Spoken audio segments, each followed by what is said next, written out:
നടൻ ജഗദീഷ് ടെലിഫോൺ ലൈനിലുണ്ട്. ശ്രീ ജഗദീഷ് ഒരു ഹാസ്യതാരം എന്നതിനപ്പുറം അദ്ദേഹത്തിൻ്റെ പ്രസംഗമായാലും അദ്ദേഹത്തിൻ്റെ വാക്കുകളായാലും അദ്ദേഹം ജനത്തോട് പറയാൻ ശ്രമിച്ചതൊക്കെ ആയാലും മറ്റൊരു തലത്തിലുള്ള ചിന്തകളും മറ്റുമായിരുന്നു. അങ്ങനെ ഓർത്തെടുക്കുമ്പോൾ വലിയ വായനയുള്ള അല്ലെങ്കിൽ അത്ര അറിവുള്ള ഒരു വ്യക്തി എന്ന് കൂടി സലീംകുമാറിനെ നമുക്ക് ഓർത്തെടുക്കാം.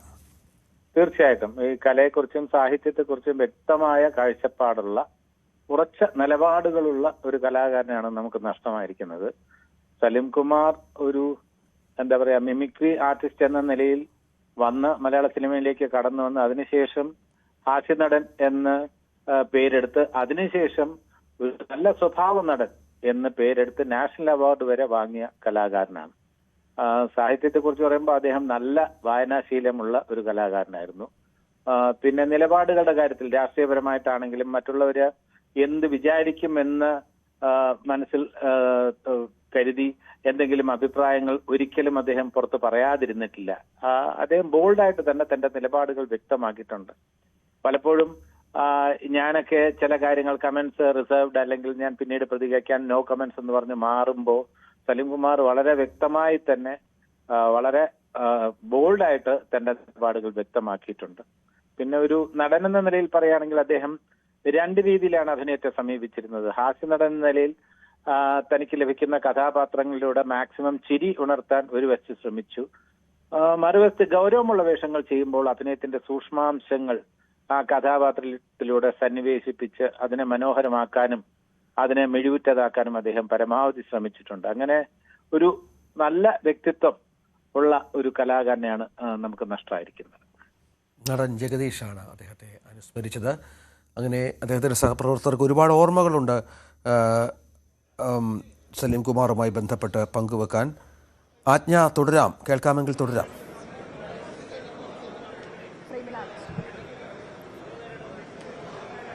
രഞ്ജിത്ത്, ഈ നമ്മളിപ്പോൾ ടൗൺ ഹാളിലാണുള്ളത്. അദ്ദേഹത്തിന്റെ ഭൗതിക ശരീരം ഇവിടെ പ്രദർശനത്തിന് വെച്ചുകൊണ്ടിരിക്കുകയാണ്, സജ്ജീകരണങ്ങൾ ഒരുക്കിക്കൊണ്ടിരിക്കുകയാണ്. എന്തായാലും അല്പസമയത്തിനുള്ളിൽ ഈ ടൗൺ ഹാള് അദ്ദേഹത്തിന്റെ ആരാധകരെ കൊണ്ടും സലീംകുമാർ എന്ന് പറയുന്ന മഹാനടനെ ഒരിക്കൽ കൂടി അവസാനമായി കാണാനെത്തുന്ന ആളുകളെ കൊണ്ട് നിറയും.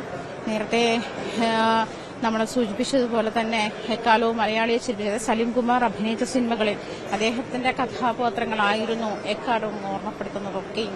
നമ്മളിപ്പോൾ സോഷ്യൽ മീഡിയകളിലാകട്ടെ നമ്മുടെ ഡെയിലി ലൈഫിലാകട്ടെ എന്തിനെങ്കിലും റിലേറ്റ് ചെയ്യാനോ അതിനെ ഹാസ്യാത്മകതയോടെ അതിനെ റിലേറ്റ് ചെയ്യാൻ നമ്മൾ ഉപയോഗിക്കുന്ന ഇപ്പോഴും അദ്ദേഹത്തിന്റെ ഡയലോഗുകളാണ്. ട്രോളുകൾ പോലും അങ്ങനെയാണ്, അതല്ലെങ്കിൽ ഇമോജികൾ പോലും അത്തരത്തിൽ സലീംകുമാർ എന്ന് പറയുന്ന മഹാനടനെ ഓർമ്മപ്പെടുത്തുന്ന തരത്തിലേക്ക് അത്രയധികം അദ്ദേഹം രജിസ്റ്റർ ചെയ്ത് കഴിഞ്ഞു. കാലാതീതനായി തന്നെ അദ്ദേഹം രജിസ്റ്റർ ചെയ്ത് കഴിഞ്ഞു എന്ന് വേണം പറയുന്നത്. ഓരോ ഡയലോഗുകൾ, സിനിമയിലെ ഓരോ വ്യത്യസ്ത കഥാപാത്രങ്ങൾ, നമ്മളെപ്പോഴും നേരത്തെ സൂചിപ്പിച്ചതുപോലെ തന്നെ ഹാസ്യാത്മകതയായിരുന്നു സലീംകുമാറിന്റെ മുഖമുദ്ര എന്ന് പറയുമ്പോൾ പോലും ഹാസ്യ നടൻ എന്ന് രജിസ്റ്റർ ചെയ്യുന്ന ഒരു സാഹചര്യത്തിൽ പോലും അങ്ങേറ്റം സീരിയസും മലയാളിയെ എക്കാലത്ത് നീറുന്ന ഓർമ്മയായി മാറിയ അച്ഛനുറങ്ങാത്ത വീട്ടിലെ സാമുവൽ എന്ന കഥാപാത്രം, അതുപോലെ തന്നെ നേരത്തെ ഞാൻ സൂചിപ്പിച്ചതുപോലെ ക്യൂൻ എന്ന് പറയുന്ന സിനിമയിലെ അഡ്വക്കേറ്റിന്റെ കഥാപാത്രം, അങ്ങനെ സീരിയസ് ആയ റോളുകളുടെ തന്നെ അദ്ദേഹത്തിനകത്തും വഴങ്ങുമെന്നും അദ്ദേഹത്തിനെ കൊണ്ട് ചെയ്യാൻ പറ്റുന്ന പ്രത്യേക ചില ക്യാരക്ടറുകളായിരുന്നു അതൊക്കെയെന്നും, അതായത് ആ ക്യാരക്ടർ സലീംകുമാർ ചെയ്താൽ മാത്രമേ മറ്റൊരു നടനെയും നമുക്ക് അവിടേക്ക് ചിന്തിക്കാൻ പോലും പറ്റാത്ത രീതിയിൽ അദ്ദേഹത്തിന്റെ മികവ്, അഭിനയ മികവ്, ആ തികവ്, ക്യാരക്ടറിന്റെ കംപ്ലീഷൻ അദ്ദേഹം എപ്പോഴും പൂർത്തിയാക്കിയിരുന്നു. എപ്പോഴും അത് കീപ്പപ്പ് ചെയ്തിരുന്നു, മെയിൻറ്റെയിൻ ചെയ്തിരുന്ന ഒരു സാഹചര്യം കൂടിയായിരുന്നു. എപ്പോഴും അറിയാം സിനിമയിൽ മലയാള സിനിമയുടെ 30 വർഷത്തെ ചിരിപ്പിക്കുന്നയുടെ എന്ന് സലീംകുമാറിനെ നമ്മൾ രജിസ്റ്റർ ചെയ്യുമ്പോഴും അതുമാത്രമായിരുന്നല്ല അദ്ദേഹം സംവിധാനത്തിലൂടെ അതല്ലെങ്കിൽ ക്യാരക്ടർ റോളുകളിലൂടെ സീരിയസ് വേഷങ്ങളിലൂടെയും ഒക്കെ അദ്ദേഹം തന്റെ സാന്നിധ്യം ഉറപ്പിക്കാൻ ശ്രമിച്ചിട്ടുണ്ട്.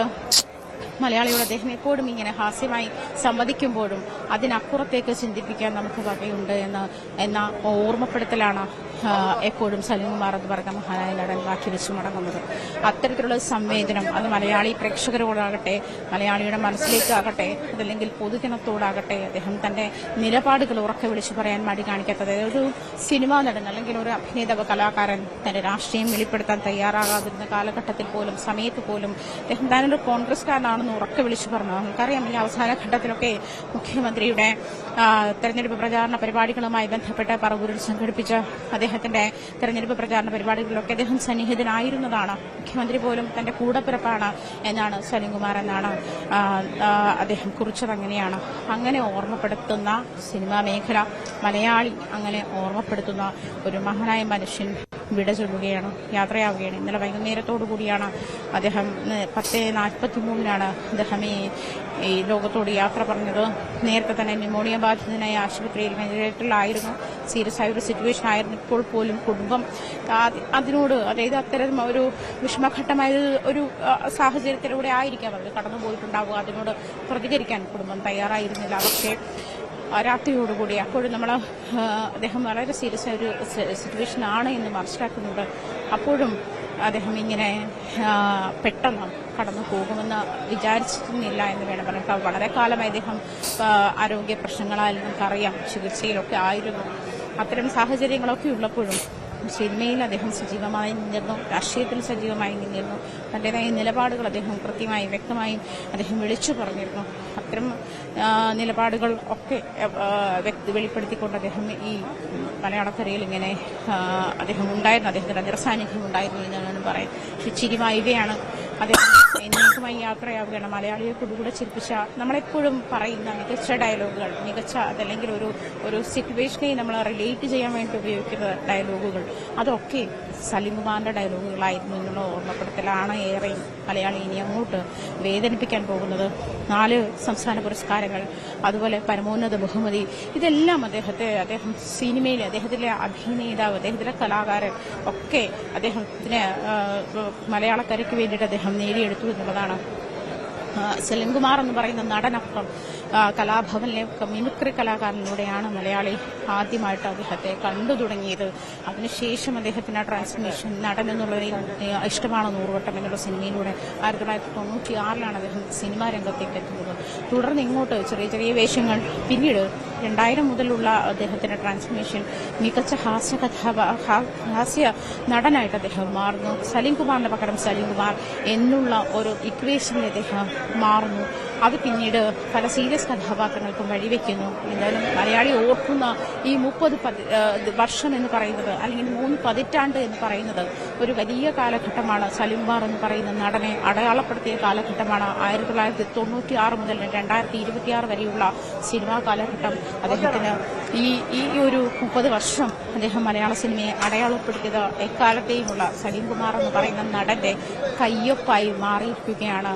സിനിമാ മേഖലയിൽ അദ്ദേഹം തന്റേതായ ഇടം ചാർത്തിയ, അതിലെങ്കിൽ എക്കാലവും മലയാളി ഓർമ്മിപ്പിക്കുന്ന തരത്തിലേക്കുള്ള കഥാപാത്രങ്ങൾ സമ്മാനിച്ച് മലയാളിയോട് മനോഹരമായ രീതിയിൽ സംവദിച്ച്, നമുക്കറിയാം അദ്ദേഹത്തിന്റെ വീട് പോലും ലാഹിംവില്ല എന്നാണ് അദ്ദേഹത്തിന്റെ വീടിന് പോലും അദ്ദേഹം പേരിട്ടിരിക്കുന്നത്. ഇങ്ങനെ എല്ലാത്തിനെയും നർമ്മത്തിന്റെ ഒരു ചായ്വോടുകൂടി നർമ്മത്തിൽ ചാലിച്ച് എല്ലാത്തിനെയും കാണാനുള്ള അദ്ദേഹത്തിന്റെ മികവ്, അതായിരുന്നു മലയാള സിനിമയിലേക്ക് അദ്ദേഹത്തിന്റെ സംഭാവന അതായിരുന്നു. കൂടുതൽ വാർത്തകൾക്ക് News 18 Keralam YouTube channel subscribe ചെയ്യുക.